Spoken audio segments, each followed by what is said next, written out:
Hello, friends, and welcome to Adventures in Pixieland. My name's Amy, and I'm an ordained minister. And we're in Bible study, okay? We are in the Niv, and we will be through 2025. In this video, we are in Leviticus chapter 14. Now, I know I'm like, you're like, what's so funny? I had tried to start recording this video before and I couldn't because I had just to release this like burst of sort of uncomfortable or odd like laughter because of what they're describing here. And my brain, it just keeps going like, this poor bird. This poor bird.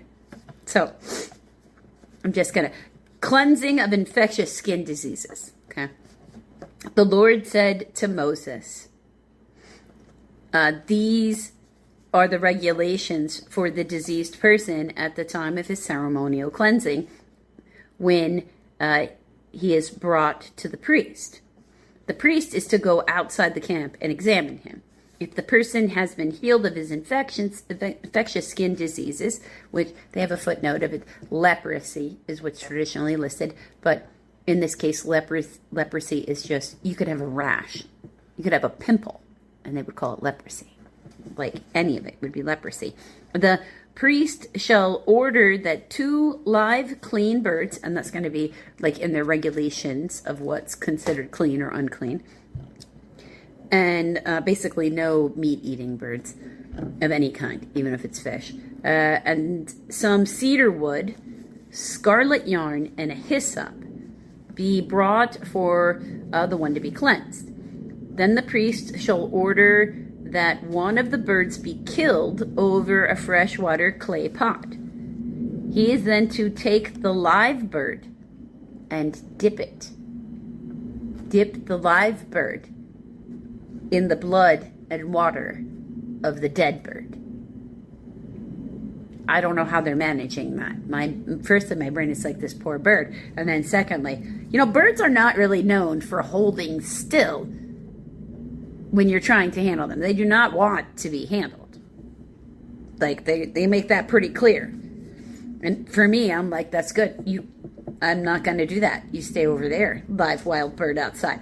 I have a plethora of them in my yard, and I even have plant and put up things to support them and everything because I love them dearly out there and I don't want to touch them. So this is not a thing I'd want to do. I'm glad that this is not an ordinance. For me in my life anyway, he is then to take the live bird and dip it together with the cedar wood and the scarlet yarn and the hyssop and into the blood of the bird that was killed over the fresh water. 7 times he shall sprinkle the one to be cleansed of the infectious diseases and pronounce him clean. Then he is to release the live bird in an open field. So my brain is more like, can you just like hold the live bird in like one hand and then like dip the hyssop in the cedar, because the scarlet yarn, tying them together like in there, like, do we have to like dip, like, is the bird tied to the stick? Is that why the stick? I mean, I have questions.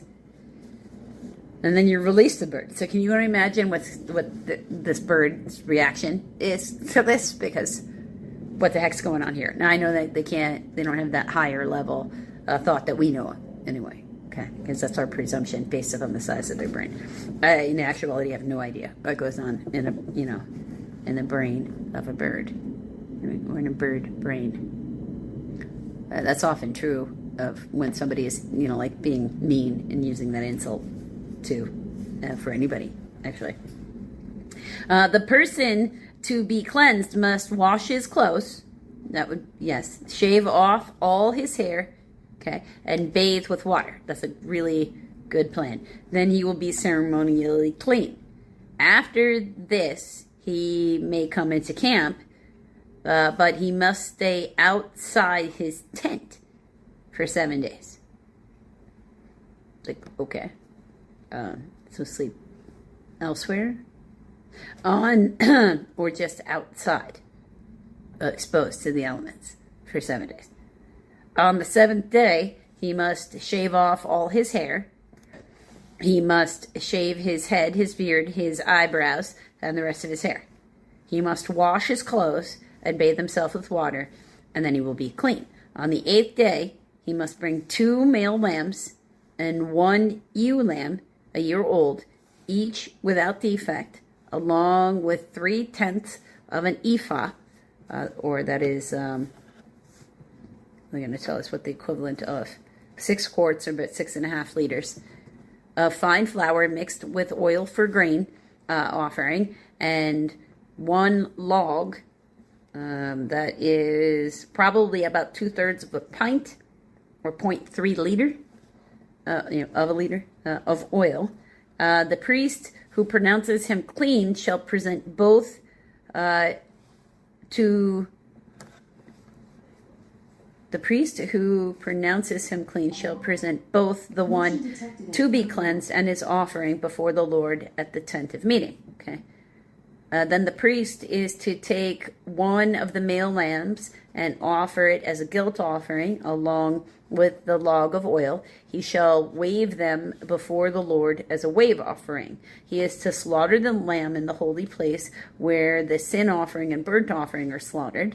Then the sin offering, the guilt offering belongs to the priest. Like the sin offering, the guilt offering belongs to the priest. It is most holy. The priest is to take some of the blood of the guilt offering and put it on the lobe of the right ear of the one to be cleansed, on the thumb of his right hand, and on the big toe of his right foot, which was necessary for the ordination process for them. The priest shall then take some of the log of oil, pour it in the palm of his own left hand, dip his right forefinger in the oil in his palm, and then his finger sprinkle some of it before the Lord 7 times. And then the priest is to put some of the oil remaining in his palm on the lobe of the right ear of the one to be cleansed, on the thumb of his right hand, and on the big toe of his right foot, on the top of the blood of the guilt offering. The rest of the oil in the palm of the priest shall be put on the head of the one to be cleansed, and make atonement for him before the Lord. Okay. Then the priest is to sacrifice the sin offering and make atonement for the one to be cleansed from his uncleanness. After that, the priest shall slaughter the burnt offering and offer it up on the altar together with the grain offering and make atonement for him, and he will be clean. If, however, he is poor and cannot afford these, he must take 1 male lamb as a guilt offering to be waved to make atonement for him, together with a 1/10 of an ephah of fine flour mixed with oil for the grain offering, a log of oil, and 2 doves or 2 young pigeons, which he can afford. Which he can afford. They're just determining that. 1 for a sin offering, and then the other for a burnt offering. On the 8th day, he must present them He must bring them for his cleansing to the priest at the entrance of the tent of meeting. The priest is to take the lamb for a guilt offering, together with the log of oil, and wave them before the Lord as an offering. He shall slaughter the lamb for the guilt offering, and take some of its blood, and put it on the lobe and the ear of the right, of the one to be cleansed, and the thumb of the right hand, and the big toe of the right foot, just like he would have before. The priest is to pour some of the oil into the palm of his own left hand, and with his right forefinger sprinkle some on the oil of his palm 7 times before the Lord. Put some oil in the palm to put in the places of the blood of the guilt offering, on the lobe of the right ear of the one to be cleansed, on the thumb of his right hand, and on the big toe of his right foot. The rest of the oil in his palm shall be put on the head of one to be cleansed, to make atonement for him before the Lord. Yes, because, they shave their head all like bald, so it's actually really good for the skin itself, adding the moisture. Like it is oil. I know it's like olive oil, and we think of that these days as just for cooking, but olive oil used for medicinal purposes, you could put it on your skin. It's just a matter of how much you use and making sure you have that like really purified kind of oil. And that's the kind of oil that they would be, they start coming up with like a temple quality oil. So at this point though, it's what they're pressing. So it's definitely fresh. And it definitely does not have any of the preservatives or any of the rest of the stuff that we're worried about. So then the rest goes on in his head, right? Then he shall sacrifice the doves or the young pigeons, which the person can afford. One, be the Septuagint and the Syriac, such as the person can afford. One, like whatever they can afford. One as a sin offering, the other as a burnt offering, together with the grain offering. In this way the priest shall make atonement before the Lord on the behalf of the one cleansed. These are the regulations for anyone who has an infectious skin disease and who cannot afford the regular offerings for his cleansing. So the cleansing from mildew. Verse 33.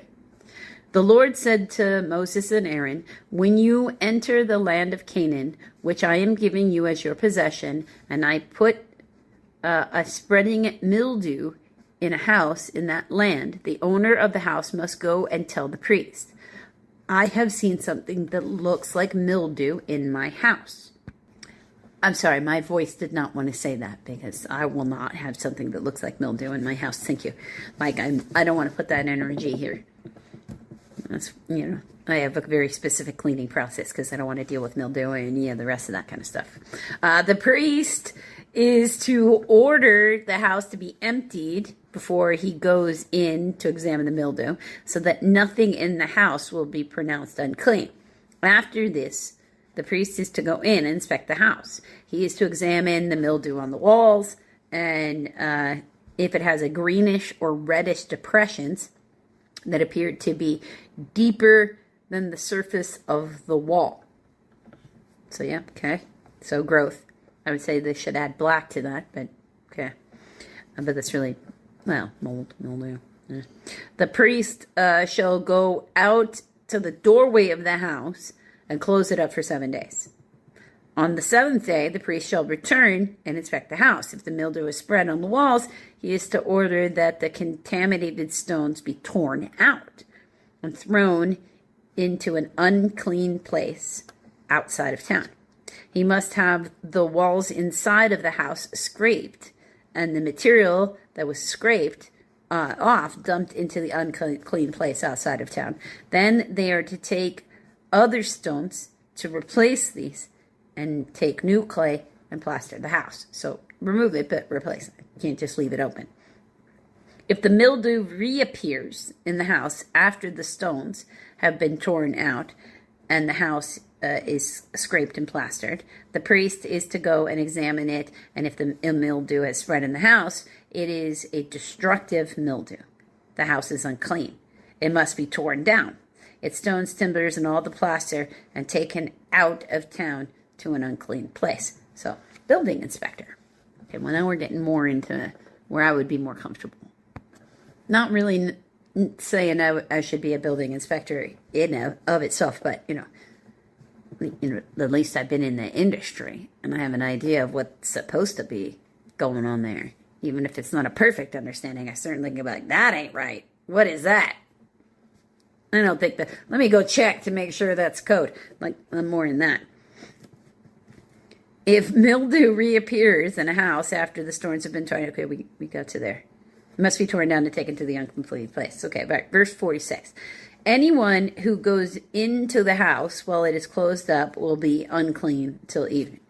Anyone who sleeps or eats in the house must wash his clothes. That's good. Mildew is a good plan for that. But if the priest comes to examine it and the mildew is not spread after the house has been plastered, he shall pronounce the house clean because the mildew is gone. To purify the house, he is to take 2 birds and some cedar wood, scarlet yarn, and a hyssop. He shall kill one of the birds over fresh water in a clay pot. Then he is to take the cedar wood, the hyssop, and the scarlet yarn, and the live bird. Dip them into the blood of the dead bird and the fresh water, and sprinkle the house 7 times. He shall purify the house with the bird's blood, the fresh water, and the live bird, the cedar wood, and the hyssop, and the scarlet yarn. Then he is to release the live bird in an open field outside the town. In this way, he will make atonement for the house, and it will be clean. So again with the bird. Wow. These are the regulations for any infectious skin disease, for an itch, for mildew in clothing or in a house, and for a swelling, a rash, or a bright spot, to determine when something is clean or unclean. These are the regulations for infectious skin diseases and mildew. Wow. Isn't that something? So glad that we don't do that anymore. It's poor birds. Hello, friends, and welcome to Adventures in Pixieland. We are in Bible study, and we are in the Niv, and we will be into next year. Don't worry. We're going to compare it, the Niv, to the other versions of the Bible when we get to other versions of the Bible, and we will. This is a long-term project, not a short-term project. Okay, so I got a bunch of stuff I want to do with these. So, but we start that just by reading one book, one verse at a time. So, a prophet without honor. Okay, Mark chapter 6, verse 1. We are doing 1 through, I think it's like 29 in this video, and then 29, and then we'll do 30 through 56 in a different video because it's just too long. Chapter 6, verse 1. Jesus left there and went to his hometown, accompanied by his disciples. When the Sabbath came, he began to teach in the synagogue, and many who heard him were amazed. "Where did this man get these things?" they asked. "What's this wisdom that has been given him, that he even does miracles? Isn't this the carpenter? Isn't this the son? Isn't this Mary's son and the brother of James, Joseph,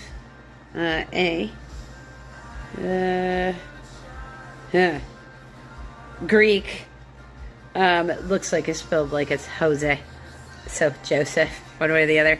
Judas and Simon. Aren't his sisters here with us?" And they took offense at him. They're like, oh, they were too close. Right? They were too close. Jesus said to them, "Only in his hometown, amongst his relatives, in his own house, is a prophet without honor." He could not do any miracles there except lay his hands on a few sick people and heal them. And he was amazed at their lack of faith. Because remember, even his brother James, who indeed has a book here in the Bible, did not believe he was the Messiah until he resurrected bodily after crucifixion. Right? Being around someone cool doesn't mean they have any abilities or anything. It just means they have good taste in people. Jesus sends out the 12.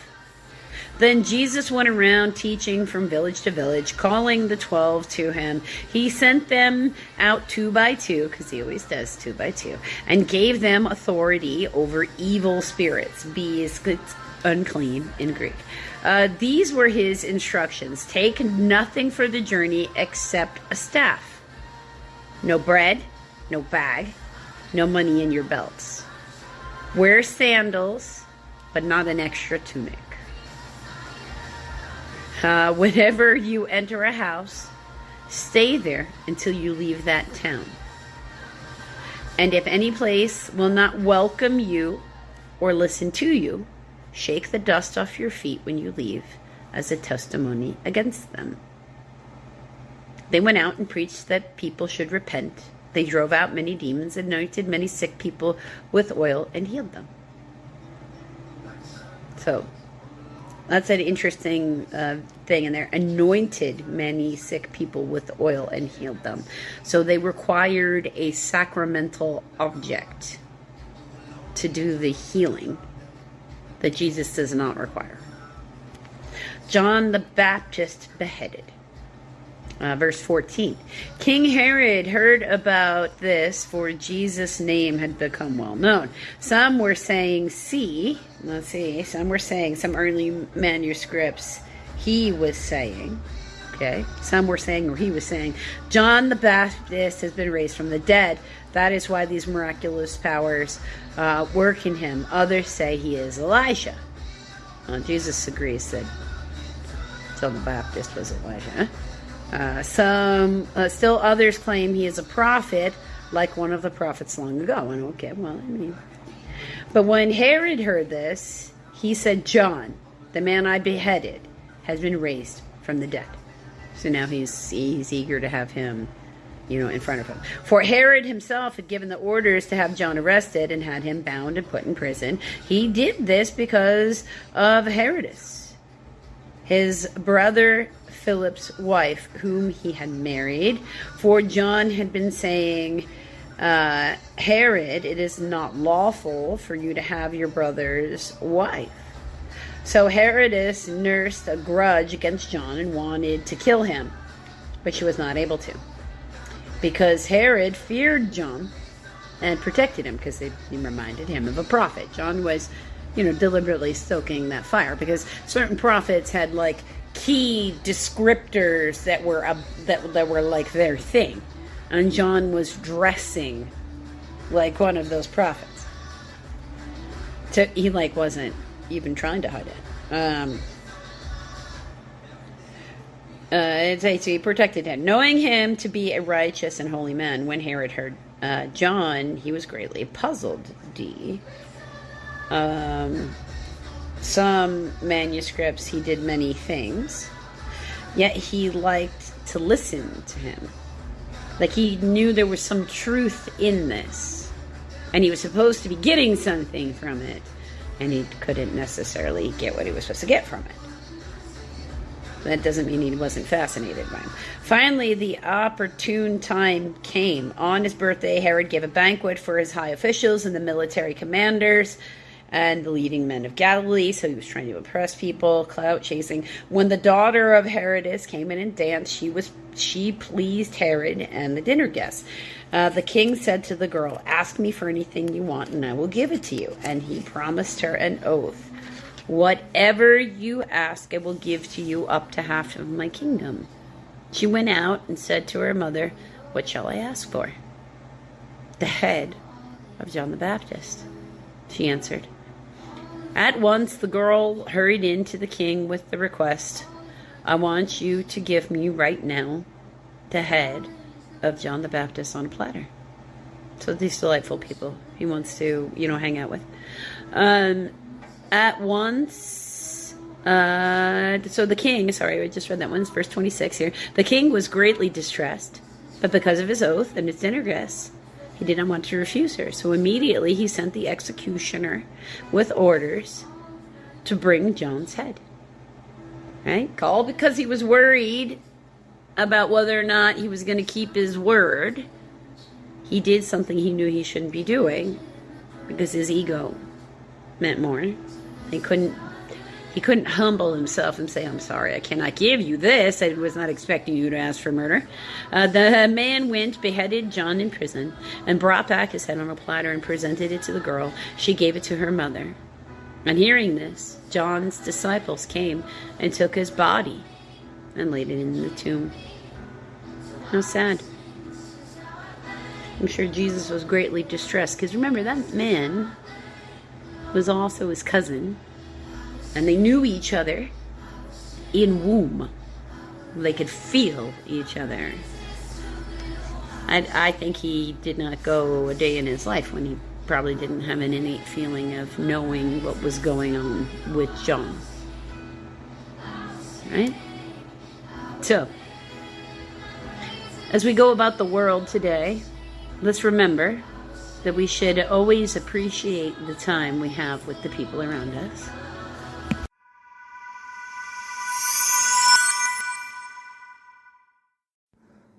Hello, friends, and welcome to Adventures in Pixieland. My name is Amy. I'm an ordained minister. We're in Bible study. We're in the NIV, and we will be till the end of 2025. In this video, we are in Psalms, Book 1, Psalm 40. We're doing verses 1 through 10 in this video. I'm going to have to come back tomorrow if you want to see how it ends. This is for the director of music of David, a psalm. I waited patiently for the Lord. He turned to me and heard my cry. He lifted me out of the slimy pit, out of the mud and the mire. He set my feet on a rock, and he gave me a firm place to stand. He put a new song in my mouth, a hymn of praise to our God. Many will see and fear and put their trust in the Lord. Blessed is the man who makes the Lord his trust, who does not look to the proud, to those who turn aside to the false gods. Many, O Lord my God, are the wonders you have done.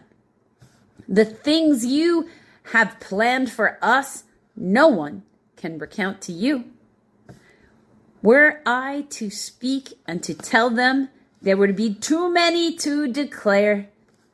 Sacrifice and offering you did not desire, but my ears you have pierced. Burnt offerings and sin offerings you did not require. Then I said, here I am. I have come. It is written about me in the scroll. I desire to do your will, O God.